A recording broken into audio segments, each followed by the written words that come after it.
When thinking of the most well-known Batman villains, there are a handful of names that almost everyone will know.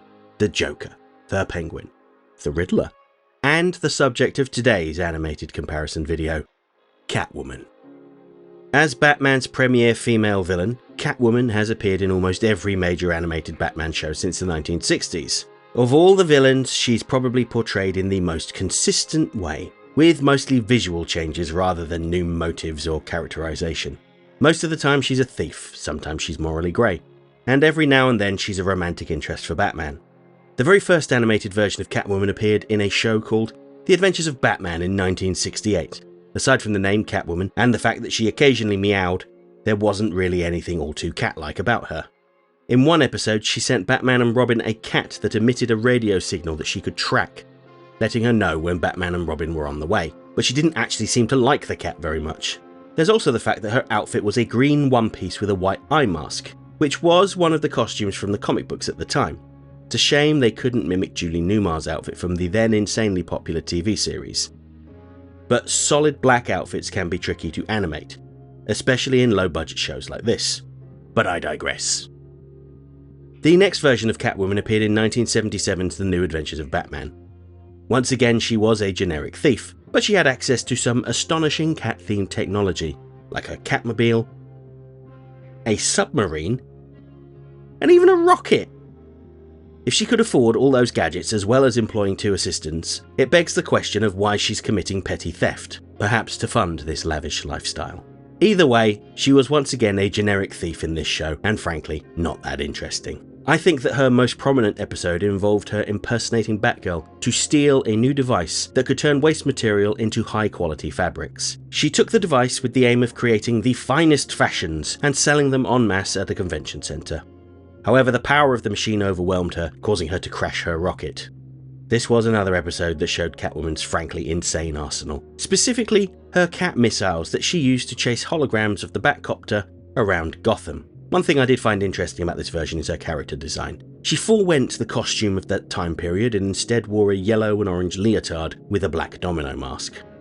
Catwoman's costume rarely actually imitates the look of a cat, but in this case it makes her resemble a ginger tabby cat. Sort of. This brings us to 1992's version of Catwoman, as seen in Batman the Animated Series. Now, an interesting fact about this Catwoman is that she was originally intended to look quite different. The initial designs for the character more strongly resembled Julie Newmar's look from the 1960s, but after a meeting between the BTAS team, Warner Brothers executives and Tim Burton, it was decreed that they should try to synergize with Burton's upcoming film Batman Returns. Producer Eric Radomski showed Burton the model sheet for their version of Catwoman, and Burton proceeded to draw over the top of it to show them what he was doing with his version of Catwoman. Rather than being a stone-cold copy, the team agreed to compromise, citing the difficulty of accurately animating an all-black figure with lots of white stitching. Instead, they went with a look that was a hybrid of the then comic book look, with leather boots and gloves to evoke the Batman Returns outfit, plus a little golden belt in reference to Julie Newmar. Similarly, they made their Selina Kyle a blonde, like Michelle Pfeiffer. BTAS was the first animated series to actually give Catwoman and Selina Kyle some character. Selina was a wealthy animal rights activist who committed robberies to fund her projects, and her lifestyle, presumably. She found herself crossing paths with the secretive terrorist Redclaw and teamed up with Batman to save Gotham from a deadly poison gas attack. However, just because she had saved Gotham, that didn't mean she could walk away scot-free. Instead, she was spared prison and put on probation, with the judge decreeing that she was forbidden from dressing up as Catwoman and breaking the law. She could still dress up as Catwoman to do good, like uncovering Roland Daggett's scheme to release a man-made virus on the people of Gotham and then sell them the cure, or rescuing Batman from being tortured by the Joker on live TV. But she became restless. Eventually, she returned to crime and abandoned all of her principles around animal preservation. This leads to Catwoman as she appeared in 1997's The New Batman Adventures. By this point, the Burton Batman films were old news, so the creative team could change things up. This was still the same Selina Kyle, but now she had short black hair and wore an all-black outfit with some white face paint, presumably to make her look a bit like a tuxedo cat. Her attitude was significantly different as well. She was playful, deceptive, and stole for selfish reasons. She also played up on her sexuality a lot more, attempting to seduce Nightwing and turn him against Batman, and manipulating the leader of a cat-worshipping cult so that she could rob them blind.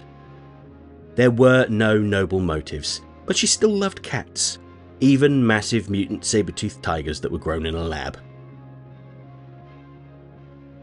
The next version of Catwoman appeared in 2004's The Batman.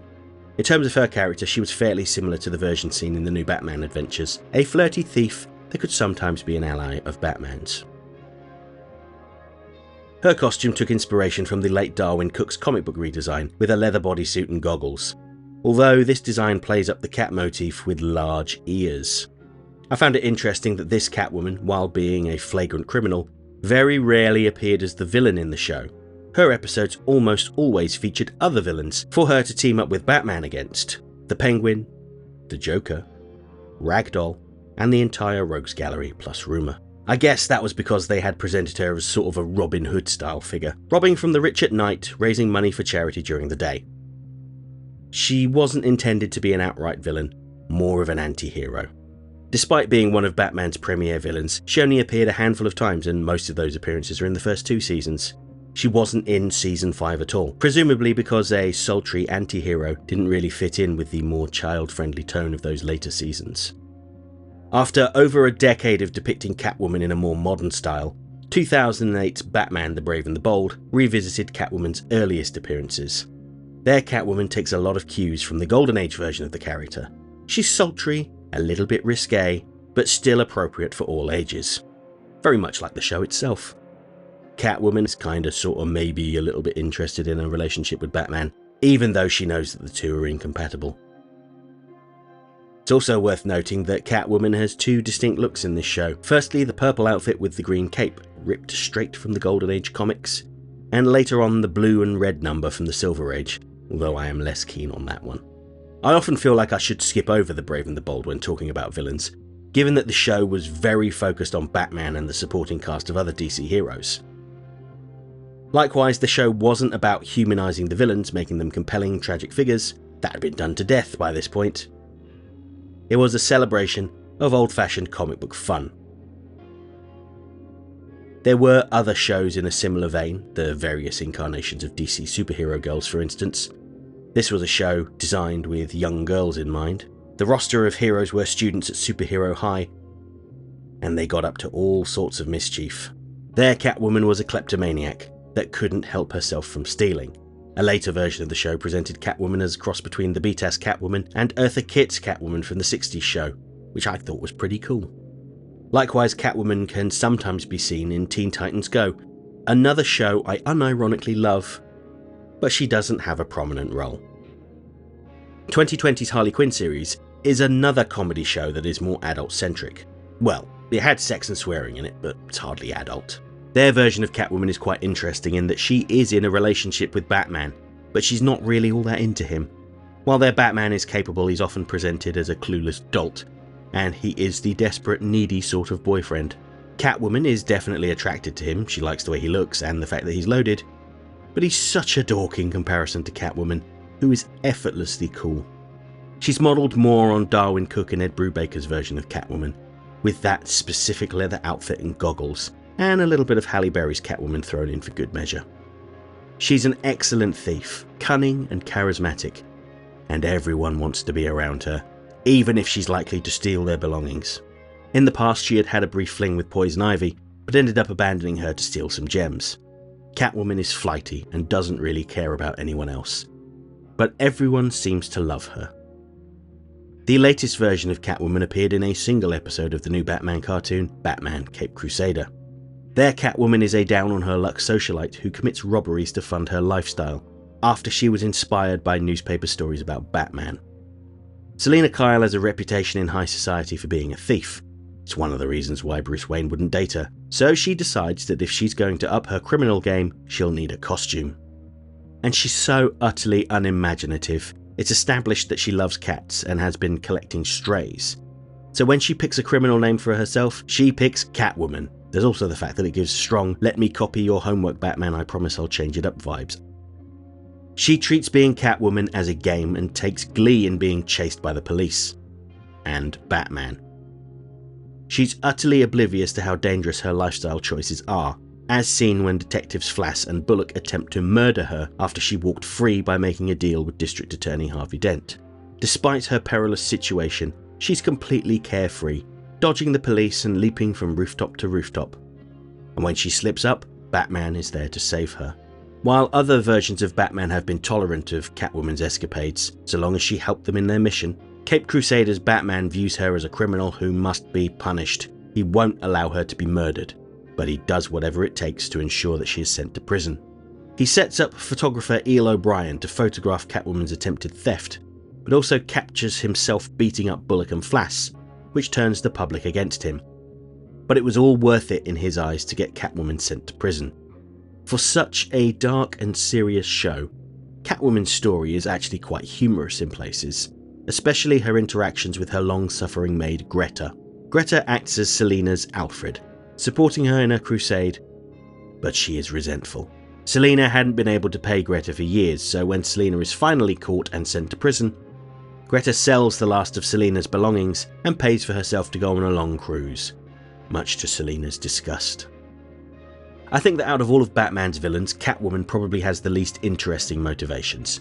Ultimately, she is a thief. That much is true in all of the versions of the character. Sometimes she has more noble reasons, stealing to fund charities or to save endangered species. But for the most part, she's out for herself. She doesn't care about other people. She's not motivated by any great tragedy or the wrongdoing of others. She just enjoys stealing things and does so to fund her own life of luxury. I think that the most interesting thing about her is the various interpretations of her relationship with Batman. It's almost always an attraction between the two, but more often than not it never leads to anything due to the fact that they are on opposite sides of the law. She's also the villain that I think is the most consistent across the various animated shows over the decades. She's always a morally dubious thief that can distract Batman with her sex appeal. Personally, I don't really find any of her versions all that interesting, partly because I'm drawn to morally dubious villains with tragic backstories. But variety is the spice of life. Out of all the versions, when I think of Catwoman, it's the BTAS version that comes to mind. Now, this is mostly because I watched that show during my formative years, and the fact that I really like Bruce Timm's costume design. I like the way that he streamlines designs and the fact that her outfit actually resembles a cat. The other versions are either over-designed or don't really scream cat to me at all. I mean, a purple outfit with a green cape, it just doesn't scream feline to me. It makes me think that the original artists were just trying to use up some colours they had a huge stockpile of because they didn't use all that often. I may not care for those other versions, but that doesn't mean that they are somehow invalid. I am entertained by the Catwoman scene in Harley Quinn, The Brave and the Bold, and Teen Titans Go. And I think that the Catwoman of Caped Crusader has potential, especially now that she has had all of her wealth and resources stripped away. But there's no guarantee that she'll even turn up again. We'll just have to wait and see.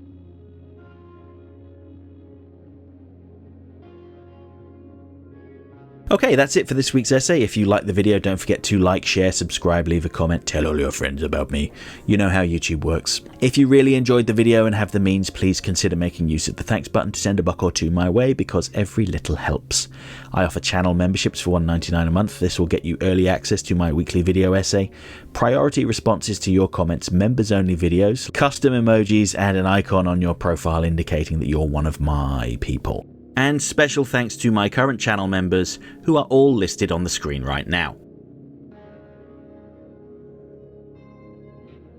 Next time I'll be looking at the various animated versions of Harley Quinn. Now, she's quite interesting in that she is a relatively recent creation, debuting in Batman the Animated Series. But that doesn't mean there's not a lot to talk about, especially considering she is the star of her own animated series. Hope to see you then.